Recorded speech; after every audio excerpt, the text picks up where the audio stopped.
ओम शांति, ओम शांति, ओम शांति। हमारे जीवन में सभी लोग अच्छे नहीं हो सकते, लेकिन सभी लोगों में अच्छाई जरूर हो सकती है ना। कि हमारे लिए कोई अच्छे या बुरे हो सकते हैं, लेकिन एक अच्छाई सबके अंदर है और हम लोगों को वही एक अच्छाई को पकड़ना है, बुराई को नहीं पकड़ना है।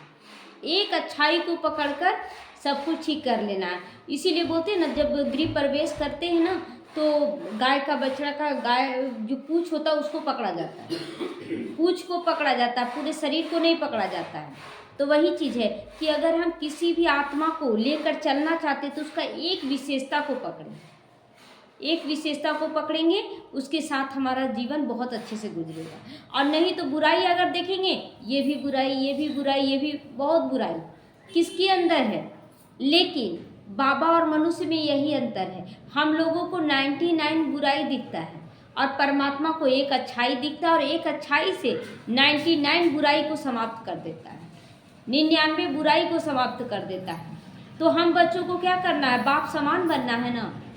तो बाप समान बनने के लिए हमें भी एक ही अच्छाई पर गौर करना है। भल हजार बुराई हो, लेकिन क्या देखना है, सब बाबा के बच्चे।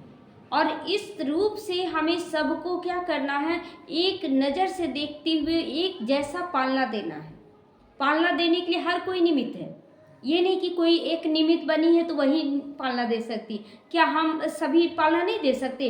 किसी के साथ अच्छे से व्यवहार कर ली, कोई दुख में है तो उसके सहयोगी बन के उसको योग का सकाश दे दी, तो सब एक दूसरे के सहयोगी बन सकते हैं। लेकिन हम लोग क्या करते हैं ना, निमित्त है ना वो करेगी, हम लोग को क्या मतलब है, ये अपनापन तो रहता नहीं है, अपनापन तो है नहीं। हम लोग एक ईश्वरीय परिवार हैं, तो कहीं भी मिले एक अपनेपन से मिले कि हम लोग हैं इस परिवार के। अब कहीं भी जाते हैं तो देखते हैं वाइट ड्रेस या बैच लगा हुआ ना, तो लगता है हाँ ये ब्रह्मा कुमारी। तो कभी भी परायापन नहीं लगता है, अपनापन लगता है। आप कहाँ से जुड़े हैं, कहाँ के हैं, परिचय लेना शुरू हो जाता है। क्यों? एक अपनापन है कि एक बाबा की हम लोग संतान हैं। तो ये भावना हम लोगों का एक दूसरे के प्रति जुड़ेगा, तब तो हम लोग बोलेंगे ना कि अपनापन है। अब क्या होता है कि हम उससे बात नहीं करेंगे, वो उससे बात नहीं करेगा, ये क्या फिर दूरी बन जाता है।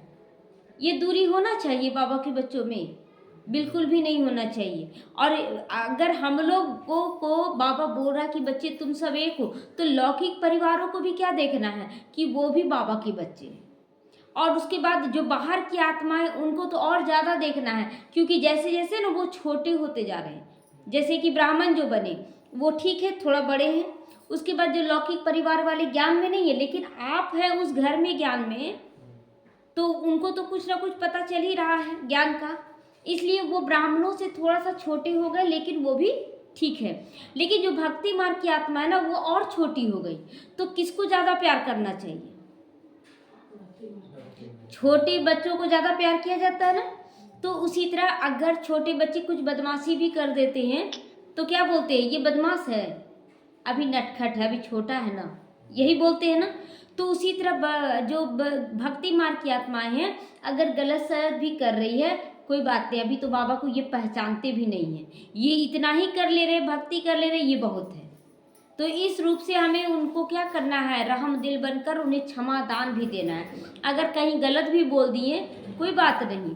अभी देखिए एक माता एक माता है, तो उनका बेटा बीमार है, और ये खान पान का तो शुद्धता है उनका, उस माता का, लेकिन उस बच्चे का शुद्धता नहीं है, उसके बेटे का। खान पान में नॉनवेज खाना, लहसुन प्याज सब कुछ खाता है बहुत। अभी बहुत ज़्यादा तबीयत खराब हो गया है, और तबीयत खराब हुआ तो उसके परिवार वाले बोल रहे हैं ना कि कैसी माँ है, कुछ नहीं खिलाती है पिलाती है, वो परिवार ला के कुछ खिला रहा, वो परिवार कुछ ला कर खिला रहा, पूरा परिवार ला कर खिला रहा है। आपके क्या देखेंगे, आप क्या देखेंगे? नॉनवेज खिला रहा है सब कोई, सही है गलत? सबसे पहले तो ये देखिए कि वो प्यार कर रहा है ना। देखिए उन लोग जो खा रहा है उसी के अनुसार ना वो जानेगा कि इसमें ताकत है, उसी के अनुसार ना। तो ये नजरिया रखना है कि वो लोग प्यार कर रहे हैं, अपने हिसाब से तो खिला रहे हैं ना बच्चे को। कैसी माँ है किस रूप से बोल रहे हैं, कैसी माँ है, क्योंकि उस बच्चे के प्रति सबका प्यार है कि वो ठीक हो जाए, यही ना भाव है। अब देखिए आप नहीं खा रहे नॉनवेज, ठीक है, आपको पता है नॉनवेज गलत है, लेकिन उनको तो लग रहा है कि वही सही है ना, तो उसके हिसाब से तो वो सही करना चाह रहे हैं बच्चों के साथ, तो हम उनको गलत बोले कि सही बोले? सही बोलेंगे ना। लेकिन हाँ, अगर हमें ज्ञान है, हम बाबा को समर्पण करेंगे, बच्चे को समझाएंगे बेटा तुम्हारे लिए ये सही है। लेकिन अगर बच्चे नहीं मान रहे तो ठीक है, कोई बात नहीं, तुम्हारा इच्छा, क्योंकि हम लोगों को जबरदस्ती करने के लिए कभी नहीं बोला गया है। हम अपने को कर सकते हैं, किसी और के लिए कुछ नहीं, है ना। लेकिन हाँ, वाइब्रेशन तो दे सकते हैं पूरे परिवार के लिए। इसमें नफरत और घृणा आना चाहिए। कैसा परिवार है, मेरे बच्चे को भी गलत सलत खाना खिला दे रहा है, ये है वो है। आप गलत हुए कि वो गलत हुआ? आप गलत होंगे, क्योंकि उन लोग तो अपनी जगह प्यार जता रहा है अपने हिसाब से, और हम क्या कर रहे हैं, उसको घृणा। जबकि हम जान रहे हैं, हम ज्ञान में हैं, तो ये बहुत सूक्ष्म बातें जो हम लोगों को समझकर चलना है परिवार वालों में। हमें जब ज्ञान में आए तो लौकिक परिवार वाले कड़वे कड़वे शब्द बोलकर हमको सोचते थे ना कि ज्ञान मार्ग से निकाल दे। क्या वो प्यार नहीं करते थे हमसे? प्यार करते थे, इसीलिए डांटते थे कि आ जाओ तुम लौट के। वो प्यार होता है, उनको जो समझ में आ रहा उसके अनुसार ही ना प्यार जताएंगे। तो इसीलिए हम लोगों को ना भक्ति मार्ग की आत्माओं को भी बहुत प्यार से देखना है, घृणा भाव से नहीं। ये खा रहा वो खा रहा, अरे सारा दुनिया ही खा रहा है ना। अभी बाबा आया है, ठीक है, छुड़ाने के लिए अच्छे से, लेकिन अगर आप प्यार नहीं देके नफरत देंगे, अच्छा नहीं है, ये महक रहा, तो आप वाइब्रेशन तो और गलत दे रहे हैं। हाँ, हम लोगों को योग का सकाश देना है, बहुत प्यार का, ताकि वो खींचे चले आए। तो इस तरह से क्या हो गया, सबसे बड़ा बच्चा क्या हो गया, ब्राह्मण बच्चा, फिर मंझला बच्चा क्या हो गया, लौकिक परिवार वाले, और सबसे छोटा बच्चा कौन हो गया, भक्ति मार्ग वाले। तो हम लोगों को बहुत प्यार से चलना है भक्ति मार्ग की आत्माओं के साथ। तो बाबा कहता है क्योंकि लोग अलग अलग हैं, अलग अलग भेष में, अलग अलग संस्कारों में हैं, लेकिन हम तो जान रहे ना कि सब आत्मा है, और सब आत्मा के अंदर ये 7 गुण हैं, ज्ञान गुण शक्ति, जो सुख शांति आनंद प्रेम पवित्रता ज्ञान और शक्ति जो बोलते हैं, वो सबके अंदर है, सबके अंदर है। लेकिन देखिए, जैसे कि हमारे अंदर मन बुद्धि है, तो क्या आपके अंदर मन बुद्धि नहीं है, है ना। तो उसी तरह आत्मा के अंदर ये 7 गुण हैं। तो हम उस 7 गुण को और आत्मा को देखेंगे, शरीर की और शरीर के अनुसार संस्कार को नहीं देखेंगे, क्योंकि जैसे हम तमो प्रधान बने, वो भी तमो प्रधानता में। हम ज्ञान में आए तो अब धीरे धीरे सुधार हो रहा है, लेकिन वो ज्ञान में नहीं है, वो तो पूरी तरह से तमो प्रधानता में दिखाएंगे, अपना विचार अपना कर्तव्य सब कुछ दिखाएंगे तमो प्रधानता में। लेकिन हम उनको अगर बोल रहे हैं कि आप गलत हैं, तो गलत हम हैं, क्योंकि ज्ञान हमको है, वो तो फंसे हुए हैं, उनको तो निकालना है हम लोगों को। तो ये सब बातें ना बहुत सूक्ष्म रूप से हमें याद रखना है कि हमें क्या करना चाहिए, क्या नहीं करना चाहिए। तो आज बाबा कहते हैं बच्चे, बाप समान बनने वाली आत्माओं की निशानी क्या होगी, उनके पास पॉजिटिव संकल्पों का खजाना भरपूर होगा। हर बात में पॉजिटिव निकालना है, नेगेटिव तो सारी दुनिया निकाल रही है, लेकिन हमें पॉजिटिव निकालना है, हर बात में पॉजिटिव निकालना है।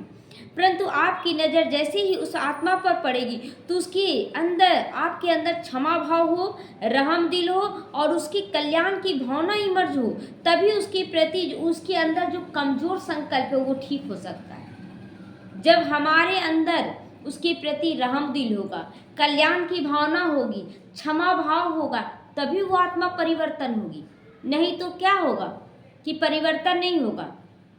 तो इसीलिए हम लोगों का नज़रिया उसी हिसाब से सबको प्यार देने वाला होना चाहिए।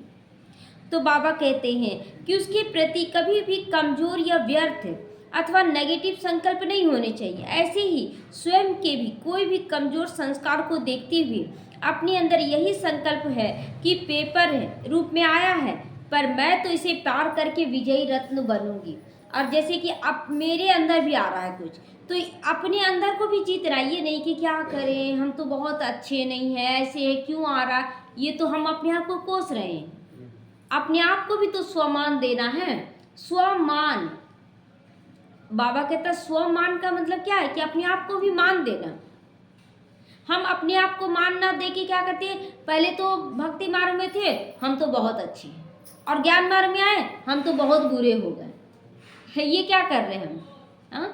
न अच्छा न खराब बोलना है, अभिमान बस अच्छा नहीं बोलना है, स्वमान बस अच्छा बोलना है कि हम बाबा के बच्चे हैं, हम अच्छे हैं, मेरे अंदर अच्छाई उसको जागृत किया जा रहा है।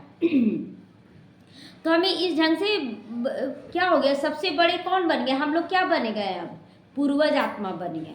और सबसे बड़ा बच्चा कौन बना, बड़ा बच्चा ब्राह्मण बच्चा, ब्राह्मण बच्चा। उसके बाद महिला बच्चा कौन बना, लौकिक परिवार वाले, और छोटा बच्चा भक्ति मार्ग। तो 3 बच्चा हो गया। हम लोग क्या बन गए, माता का रूप ले लिए, सबके लिए माता का रूप लिए। पिता तो शिव बाबा है, तो इस रूप से पालना देने के निमित्त है कि नहीं, सभी लोग सब अपनी अपनी जगह में निमित्त है कि नहीं। तो इस रूप से जैसे कि जो ब्राह्मण बच्चे, उनसे कुछ उम्मीद हो जाता है, चलो बड़े हैं सबसे, है ना, उसके बाद कुछ कम उम्मीद करके लौकिक परिवार से भी रखते, क्योंकि हम लोग कर रहे हैं, घर में रह रहे हैं, तो चलो जैसे जैसे करें उन लोग देख तो रहे ना, तो बीच बीच में समझाने का। लेकिन भक्ति मार्ग की आत्मा ना तुरंत नहीं समझती है, उनको बहुत मेहनत करना पड़ता समझाने के लिए, और उन पर रहम दिल भी बनना, अचानक आप कुछ भी नहीं बोल सकते। तो इसीलिए बाबा कहता है कि बच्चे डबल लाइट पहले बनो, फरिश्ता बनो, तभी तुम दूसरों को माइट दे सकते हो, ताकत दे सकते हो। जब आप बच्चों के अंदर बाप की श्रीमत अथवा समझानी, या आप बच्चे जब बाप के अनुसार अपने कार्य व्यवहार में आते हो, तो बाप आप बच्चों के साथ काम करता है। किसके द्वारा काम करेगा बाबा, हम बच्चों के द्वारा ना। तो इसीलिए बाबा कहता है जब भी तुम कार्य व्यवहार में आते हो तो याद रखो कि मैं कौन, मेरा कौन, साथी कौन है मेरा, बाप दादा दोनों है साथी मेरे। तो जब भी बाप दादा को साथ रखेंगे कार्य हुआ ही पड़ा है, कार्य में कुछ कमी नहीं होता है। लेकिन अगर हम बाप दादा को साथ ना रख के हम खुद ही फंस जाएं तो दुख का कारण क्या है, हमारे अंदर के विचार ही दुख का कारण है। अगर हम हर तरह से एकदम डिटैच होकर चले, सेकंड भी डिटैच होने का पावर रखें और संभालने का भी पावर रखें, दुख होगा ही नहीं, दुख होगा ही नहीं। लेकिन लक्ष्य क्या रखना, हम तो संपूर्ण बन गए, हमको अब मतलब नहीं है, ये होना चाहिए क्या, नहीं। जैसे हम बने हैं वैसे पूरे विश्व का कल्याण करने के हम निमित्त हैं। बाबा बोलता है विश्व कल्याणकारी, केवल अपना कल्याणकारी नहीं, या केवल ब्राह्मणों का कल्याणकारी नहीं, या केवल लौकिक परिवार का कल्याणकारी नहीं, विश्व कल्याणकारी। तो हम माता बनकर सोचे हर एक के लिए, हर बच्चे के लिए। तो माता बनकर ना सबसे बड़ा बच्चा जो होता है उससे उम्मीद रहता है, समझदार होता है, क्योंकि बड़ा बच्चा समझदार होता है थोड़ा, है ना। अब बहुत ऐसा केस होता है कि जो बड़ा नहीं समझदार है, तो चलो महिला समझदार है तो उससे उम्मीद लगाते हैं, लेकिन छोटा बच्चा से तो उम्मीद अभी नहीं लगा सकते हैं। तो उसी तरह अलौकिक परिवार से भी कुछ उम्मीद बना हुआ है, तो लौकिक परिवार से बना हुआ, लेकिन भक्ति मार्ग की आत्मा को पालना देने के हम लोगों को निमित्त बनना है।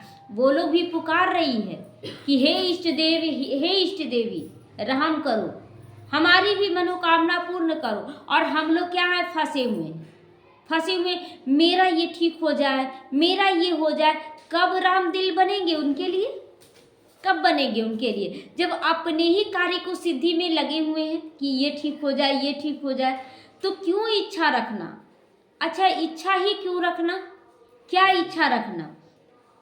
हम सोच रहे ये हो जाए, वो हो जाए, कि अरे बचपन से तो इच्छा ही के पीछे भाग रहे हैं, और सब जन्म तो छोड़ दीजिए, इसी जन्म का बचपन से क्या क्या इच्छा रखे थे कि नहीं कभी, कि वो बहुत सुंदर ड्रेस पहने, हाँ घूमने जाएं, ये खाएं, इच्छा ही ना है। अच्छा कितना ड्रेस पहने होंगे, कितना खाना खाए होंगे, कहाँ है वो, कहाँ है। और कौन कौन आपको बहुत अच्छा बोल दिया। तो अब तो डिटैच हो जाए। अब बाबा बोल रहा है ना कि बच्चे अब तो हे इष्ट देव, हे इष्ट देवी, अब तो जागो, अपनी भक्त आत्माओं को अपना साक्षात्कार रूप तो दिखाओ। तो ये रूप दिखाने के लिए सब तैयार हैं कि अपनी इच्छा भी रखेंगे, ये ठीक कर दो बाबा, ये ठीक कर दो। इच्छा रखना है क्या? अब इच्छा नहीं, कोई इच्छा नहीं, सब होता जा रहा है, करते भी जाए सब कुछ, लेकिन अंदर का डिटैचपन हो, बाहर से सब कुछ करे। अब ऐसा नहीं है कि अब जाकर बैठ जाए, ऐसा नहीं कि आप इच्छाओं को त्याग कर दिए तो आप कोई काम ही नहीं करना है, ऐसा नहीं है। बाबा के कार्य में चाहे लौकिक में रहे चाहे अलौकिक में, पूरे परिवार को देखते हुए चलना, क्या करना है, सब कुछ लेके चलना है, लेकिन अंदर में आसक्ति नहीं। दादी जानकी का सुनते हैं ना कि कोई भी चीज़ खाती थी, कोई भी चीज़, हंसा दीदी थी ना उनके सहयोगी, साथ में रहती थी, तो वो कुछ भी बनाती थी। दादी जानकी कभी अनादर नहीं करती थी कि नहीं ये नहीं खाएंगे, ये नहीं खाएंगे, थोड़ा सा जरूर खा लेती थी। क्यों? ये प्रकृति को सम्मान देना होता है, लेकिन आसक्ति नहीं। ये भी नहीं कि हमको खाना ही है, ये भी नहीं। जैसे होता है ना, भूख लग गया है, जल्दी दो, ये दो, वो दो, होता है, वो भी नहीं होता था दादी का। तो उन लोगों का पुरुषार्थ ही एक अलग रूप था, देखने से ही पता पड़ता था कि लाइट माइट स्वरूप था उनका। वही स्वरूप आज हम लोगों को तैयार करना है, कोई चीज में आसक्ति नहीं। देख रहे थे आज महात्मा बुद्ध का स्थिति कि वो कितने दिन तक केवल पानी पी कर रहे। लास्ट में ना वो पानी भी छोड़ दिए। तो वो तो एक हठ योगी था। तो जब वो ज्ञान दिए तो एक बहन बोली कि अरे खाना नहीं खाओगे तो तुम जीवित कैसे रहोगे, और जब तुम जीवित ही नहीं रहोगे तब तुम पुरुषार्थ कैसे करोगे, है ना। अब बिना पुरुषार्थ के प्रारब्ध कैसे बनेगी। तब वो उनको ज्ञान मिला, बोले ये तो बहुत बड़ा ज्ञान है, हमको तो खा पी के करना है। तो बोले कि ठीक है, हम एक टाइम खाना खाएंगे, खाना ही ना चाहिए शरीर को, एक टाइम खाना देने लगे। और उसके बाद एकदम साधारण रूप में, ऐसे ना सन्यासी का रूप ले लिए थे ना, पूरा बाल उल बड़ा कर लेना, दाढ़ी उड़ी सब बड़ा, लेकिन सब हटा दिए फिर, और एकदम जैसे अभी हम लोग साधारण वैसे वो रहने लगे। और एक समय वो खाना खाते थे, बस एक समय दिन भर में। और कभी कभी इतना ज़्यादा ध्यान में लीन हो जाते थे ना कि वो दिन रात पता ही नहीं चलता था उनका कि दिन और रात कब बीत रहा है। 2-3 दिन तक ध्यान में रहते थे। जैसे नहीं बाबा बोलता है कि बच्चे आते थे ना, इतना खो जाते थे साक्षात्कार में कि 2-2 दिन तक साक्षात्कार में रहते थे, और वही स्थिति था। तो क्या हम लोगों का भी वो स्थिति है? हम लोग तो तुरंत 5 मिनट बैठेंगे, हो गया योग, हो गया योग, पैर में दर्द हो गया। तो वो स्थिति, आत्मिक स्थिति में जब आ जाएंगे ना, तब वो कर्मातीत अवस्था हो जाएगा। उस समय हर चीज से डिटैचमेंट। अभी वो स्थिति बन रहा है, बना नहीं है। तो इसलिए अपने विचारों पर, अपने कर्मों पर, अपने बोल पर, हर चीज पे अटेंशन दे, सब कुछ लेकर चले, लेकिन सबसे डिटैच होकर चले। यही है पुरुषार्थ। इसी पे तो मेहनत करना है कि कोई कुछ भी बोले उसका प्रभाव से भी हम मुक्त रहे, कोई कुछ भी कर रहा उसके प्रभाव से मुक्त रहे, लेकिन उस पर आत्मचिंतन जरूर करे कि इसमें अच्छाई क्या है, क्योंकि ड्रामा कल्याणकारी है। तो ये भी सोच रहा है कि ड्रामा, कोई बोला ना कि जैसे बिच्छू का रोल है ना कि बिच्छू तो डंक मारेगा ही, लेकिन बिच्छू का तुलना आत्मा से करेंगे क्या? बिच्छू का वो स्वभाव है डंक मारना, तो आत्मा का स्वभाव क्या है? 7 गुण है, सुख देना, शांति में रहना, आनंद स्वरूप, प्रेम स्वरूप, ज्ञान स्वरूप। तो वो अपना गुण दिखा रहा है। अब अभी देह के अनुसार अगर कोई गलत करे तो क्या बोलेंगे, वो बिच्छू के समान है, ऐसा तो नहीं बोलेंगे। हमें तो आत्मा देखना है। तो ये सब बहुत बातें हैं ना कि जो हमें सूक्ष्म रूप से समझते हुए लौकिक अलौकिक सबका बैलेंस लेकर चल सकते, बहुत ईजी है। जब इस बात को आप समझ जाएंगे तो पूरे परिवार को क्या, पूरे विश्व की आत्माओं को लेकर चलना ईजी हो जाएगा, बहुत ईजी हो जाएगा। लेकिन यहाँ से स्थिरता चाहिए, कभी थकावट नहीं लगेगा, कितना भी आप कुछ कर लेंगे थकावट नहीं लगेगा। तो यहाँ से स्थिरता, यहाँ पर भारीपन आ जाता है, कुछ ना कुछ कारण होता है, उसको ठीक करे। 24 घंटे एक भाई माउंट आबू में वो कैमरे में लोड करते थे वीडियो, बोलते अपना अनुभव ना, 3 दिन तक वो एकदम जागृत अवस्था में रहे। 3 दिन 3 रात, सोचिए कि 3 रात और 3 दिन तक वो जागृत और काम करते रहे। तो पावर कहाँ का है? आत्मा का पावर है ना। लेकिन फिर भी चौथा दिन बोले कि कोई थकावट अनुभव नहीं हुआ, कभी नींद का वाइब्रेशन नहीं आया। तो ये सब हम लोगों को देखना है कि कहाँ कहाँ सूक्ष्म हम लोगों को अभी परिवर्तन करना, अपने आप को कहाँ कहाँ और शक्तिशाली बनना है। ओम शांति।